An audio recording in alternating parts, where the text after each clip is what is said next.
The envelope weighs 11 grams. Standard issue, manila stock, military specification, MIL-E Sinu 399. The flap is sealed with government gum adhesive, water activated, tasteless. Inside, 214 words written in blue ballpoint ink. Parker Jotter model issued from the PX at Da Nang Air Base for 65 cents. The pen's spring tension is rated at 12 newtons. By the third paragraph, the pressure from the writer's thumb has created a microscopic stress fracture in the barrel casing. The ink flow becomes irregular. You can see it in the letter. The words get lighter. The hand gets tired. Or maybe the hand knows something the mind doesn't want to admit yet. Writing. The weight loss is attributable to chronic intestinal parasites, insufficient caloric intake, and the metabolic cost of humping 87 pounds of gear through triple canopy jungle in 94% humidity. His resting heart rate is 98 beats per minute. Normal is 60 to 70. The body is eating itself. The cigarettes are crushed. The testament's pages are swollen with moisture, the ink bleeding into gray smudges. The envelope remains intact. This is not luck. This is intentional placement. The breast pocket sits directly over the heart. In the event of a through-and-through gunshot wound to the chest cavity, the envelope would be destroyed along with the aorta, the pulmonary artery, and the left ventricle. But Donnelly does not die from a gunshot wound to the chest. A Chinese-manufactured Type 67 stick grenade, lot number unknown, detonation velocity 6,000 meters per second. The fragment is a 3-centimeter shard of cast iron casing weighing 14 grams. It enters his body at the right lateral abdomen, 7 centimeters below the rib cage, and travels upward at a 20-degree angle. It punctures the liver, severs the inferior vena cava, and lodges in the diaphragm. Time from impact to exsanguination is estimated at 4 minutes. He does not scream. Witnesses report he says, "Oh shit," and sits down. Then he falls over. The envelope survives because the shrapnel does not reach the chest cavity. Panama sole. The sole is made from compressed rubber with a lug depth of 8 millimeters. After 6 weeks in country,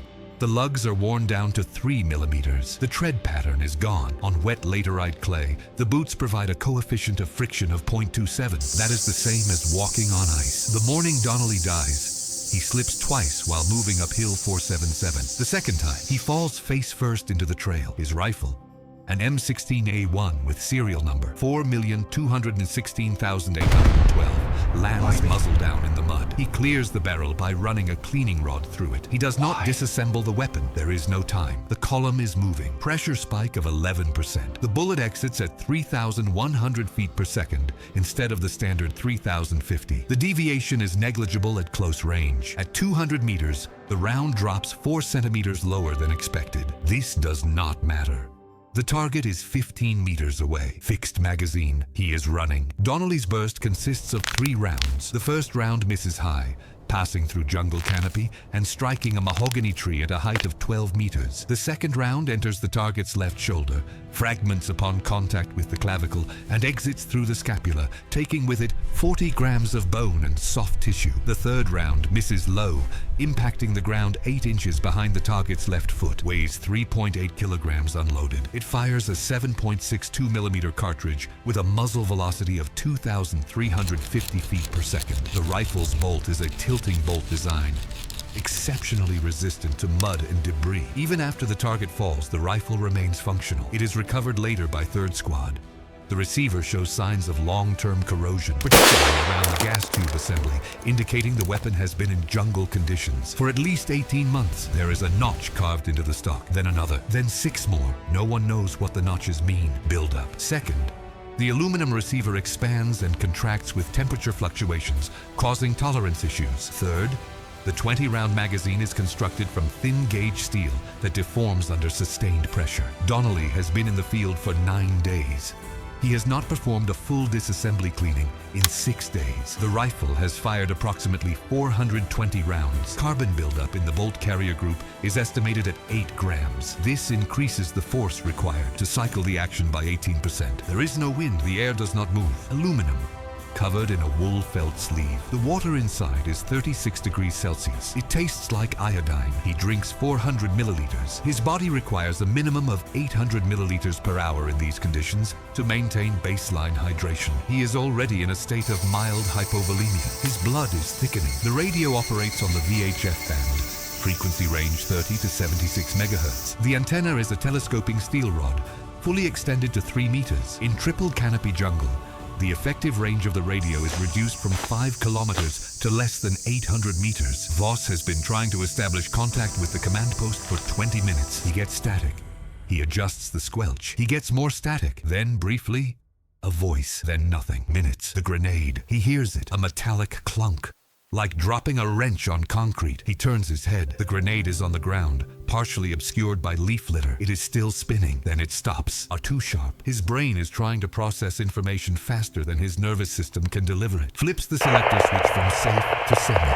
The selector switch requires 3 pounds of force to move. His thumb is numb. He pushes harder. The switch clicks. Rhythmic gasping. The bolt cycles. A spent casing ejects. It tumbles through the air, glinting briefly in a shaft of sunlight, and lands in the leaf litter. The casing is still hot. It will remain hot for 40 seconds. Is no one to communicate with. Voss is dying. The squad leader, Sergeant Harlan Webb, is somewhere to the right, but Donnelly cannot see him. The jungle has swallowed everything, reducing bolt velocity below the threshold required to overcome the friction between the casing and the chamber walls, and lands on his stomach. He grabs a fresh magazine from his pouch.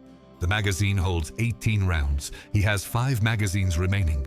90 rounds total. Round 2, 3. The 4th round does not fire. He pulls the trigger again. Click. Another jam. He racks the charging handle. The bolt comes back. No casing ejects. The chamber is empty. The firing pin has struck the primer, but the cartridge has not ignited. This is a dud round, a failure attributable to moisture contamination during storage or manufacture. If he touches it, it will burn through 2 layers of skin in less than a second. Oh shit, still in his pocket. It has been there for 6 days. He wrote it on the morning of April 7th. Sitting on an empty ammo crate outside the firebase perimeter. He used the Parker Jotter pen he bought at the PX. He wrote 214 words. He did not read it over. He sealed it. He put it in his pocket. Keep I work with. It says he is staying safe. It says not to worry. In country for 11 months. He has seen this before. He knows what it means. More Americans are wounded. 2 North Vietnamese bodies are recovered. The hill is taken. It is abandoned the next day. Small wooden cross on a chain. The bag is sealed. It is tagged with Donnelly's name, rank, and service number. It is sent to Graves Registration at Da Nang, April 16th. It is forwarded to the Casualty Assistance Office in San Diego. It arrives on April 18th. Died in combat. They say he did not suffer. This is a lie. Everyone suffers. Says he is fine.